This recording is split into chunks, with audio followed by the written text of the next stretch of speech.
Hey, good afternoon. How you doing? I just have another like a PSA, little video on how on just another way that Father and Jesus communicate with me. Like I just got orders. They gave me some more direction as I was walking just now. Now it wasn't a voice in my head, Although I hear, I have had that, right? Or just there's a myriad of ways and they communicate with me. Okay, and if you're familiar with those, then you're familiar with those. If you're not, I'm just going to share one that just happened to me and how they do it. Okay, so you have to think of your environment as a scavenger hunt, as a scavenger hunt. A safe room. You got to look for different clues to get out. Do you know what's that crazy movie? The evil movie where there's clues all over the room, and they got to figure out how to get out of the room. A safe room, a safe house, whatever. Anyways, it's a scavenger hunt. Okay, and when I was just walking now, I got my orders on what to do tomorrow morning. I was basically told to start doing my binds again tomorrow. And what's that mean? I'm binding and I'm loosing. I'm writing binds. Basically, if I had one here, I'll show you.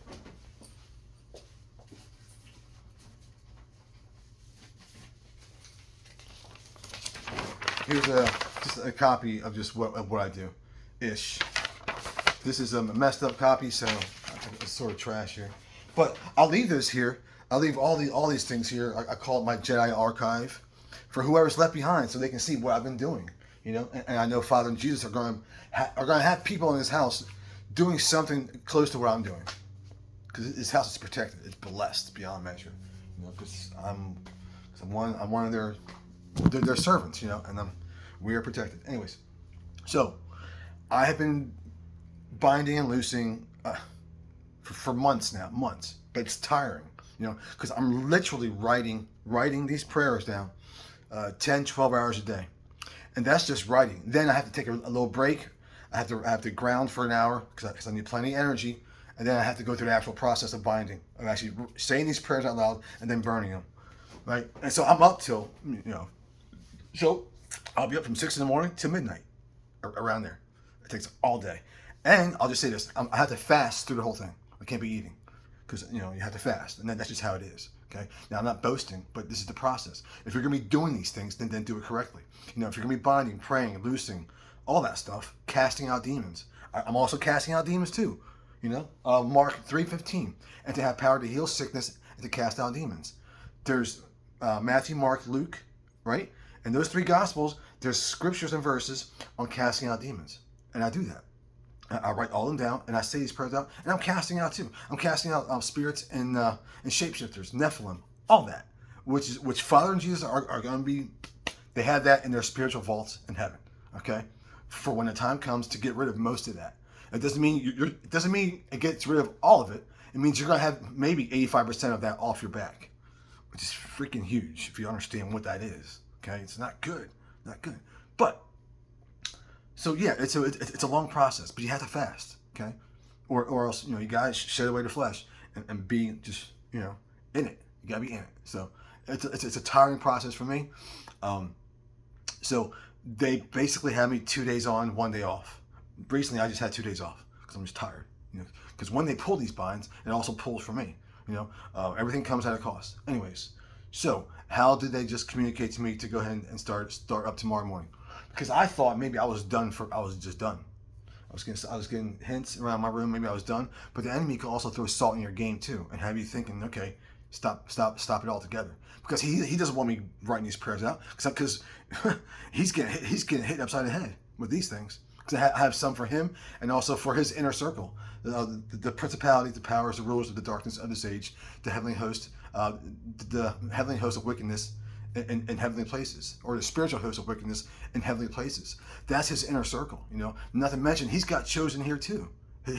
Father Jesus have their chosen. I'm one of them, but the enemy has his chosen. I'm binding them too, witches, warlocks, all that nonsense.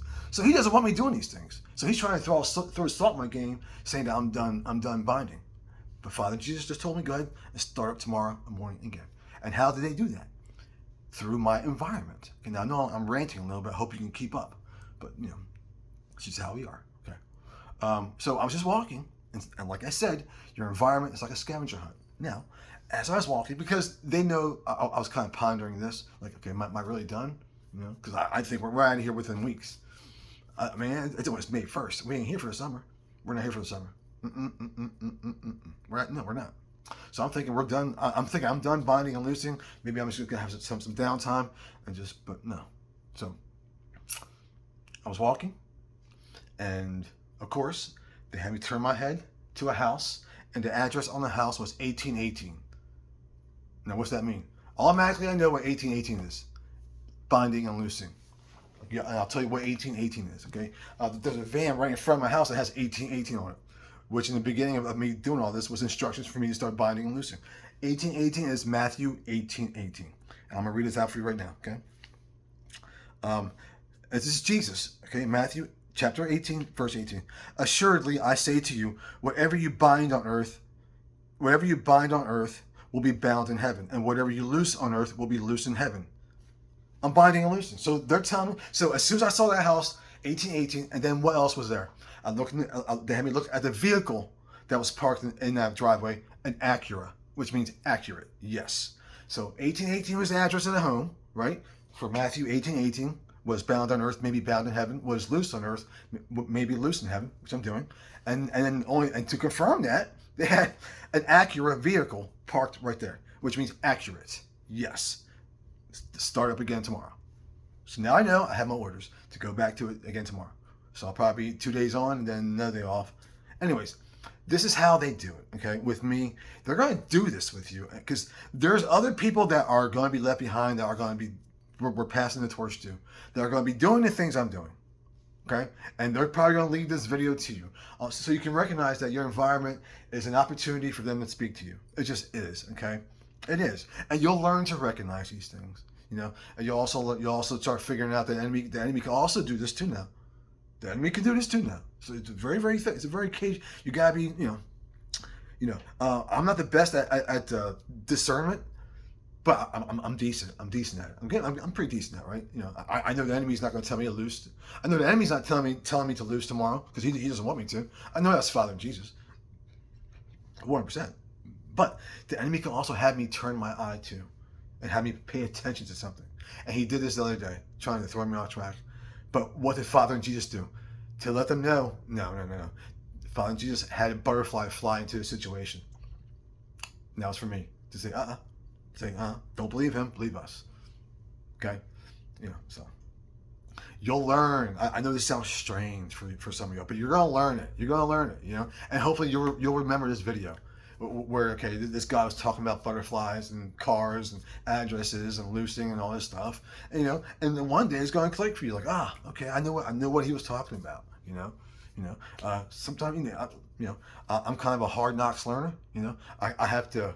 I'm a visual learner. I'm a hands-on type learner. I have to go through the process in order to understand the process. You can't tell me. I can't read this on a book and tell me, you know. So some of you are just gonna have to go through the process, and maybe you'll see this video and you'll say, okay, now it makes sense, you know, or maybe, you know, hopefully it helps you. That's the whole goal. We were told to share everything that we learned. This is why I'm making this video for you now. We were told to share all the knowledge and information that we have on everything, which is why I leave all the notes and everything I have. I mean, my walls have scriptures and notes everywhere for those left behind, you know, because you're going to need this stuff. So anyways, that's how I just got my orders, you know, through walking around the neighborhood, because they know, you know, you gotta understand, Father and Jesus are masters of time. They always go before me in every situation. They always do. So they'll put things, you know, in my way, you know, like they did with the address in the car. And they always have spiritual markers lined up, ready for me to go, you know. But you gotta beware. The enemy can also do this too. So it's up to you to use discernment and to also develop a close relationship with Jesus the Father, of course, right? You know. And so just like with me the other day, I thought I was in trouble. The enemy was trying to make me feel guilty or like, you know, put me in a state of fear. Okay, in a state of fear. You know, he'll try to make me think that I'm being left behind sometimes, or I'm falling into sin, which he tried to do the other day. And what happened? Automatically, Father and Jesus put a butterfly right into the situation, and boom, it shut it down. And I knew, because butterflies are always good. They're always good. Very, very good. You know, he automatically put a butterfly in the situation, and boom, situation was, it meant nothing. It was like, good, right back on track. You know, so this is how they help me out, right? Because I'm their kid. You know. Anyways, so now I'm ranting. God bless you all. You know, I'll tell you this. I just came back from my walk. I have my neighbors here. This is a couple. You know, they have 2 kids. You know, and the wife walked by my house. You know, a few months back ago, and I stopped her. I said, "Hey, listen, I gotta tell you, your children, they're leaving. They're leaving. They're leaving." I said, Jesus is returning soon, and he's taking these kids with him. And of course, she thought I was crazy. She thought I was crazy. She says, "Well, I'm going this way." I said, I know. So I said, and I understand. She's now pregnant again. She's pregnant again. A third one away. That kid's never going to see this earth. Never. That kid's not. And then she's going to be devastated because now her family is going through the whole process of expecting a new life into this world, and it's not going to happen. Not only is that pregnancy not going to happen, the other 2 that she has is going to be taken from her. You know, and me, I'm trying to, and I've already planted a seed in her mind, but I've already talked to her husband. You know, they think I'm probably crazy. Who cares? Who cares?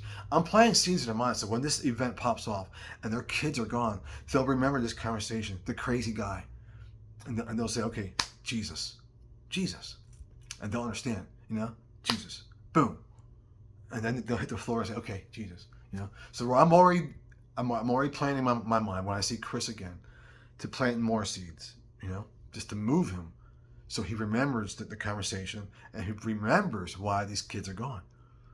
Because they're going to flip out. It's not easy. It sucks. What are you going to do? What are you going to do? I have 2 kids waiting for me in heaven. It's kind of a weird thing. As they're losing their kids, I'm going to go upstairs and gain mine. And much, much worse. And much, much more. Kind of, it's a strange twist of fates, you know? It's a strange thing, you know. I'll be in so much joy and happiness. I'm gonna be meeting Father and Jesus, and I have my kids, my family, my wife. There's gonna be so much turmoil down here for them, you know. It's not easy, It's not easy. But this is the way. This is the way. You know, this is the way. Everything down here belongs to Father and Jesus. There's no way around not acknowledging that anymore. Grace is coming to an end. There's no way around not acknowledging them. There's not. Don't care what you think anymore. Don't care. Go ahead and figure it out. There's no way not acknowledging them and that all this is theirs. Yeah, and they're about to take everything from you out of love because you don't want to see. You don't want to hear anything we're saying to you. You don't want to hear that you don't have no time left. You don't want to hear it. What else is there to do? But they're going to take everything from you. One way or the other. You're going to figure it out. So, I don't know. Not going to be easy. But it's not going to be easy. God bless you all.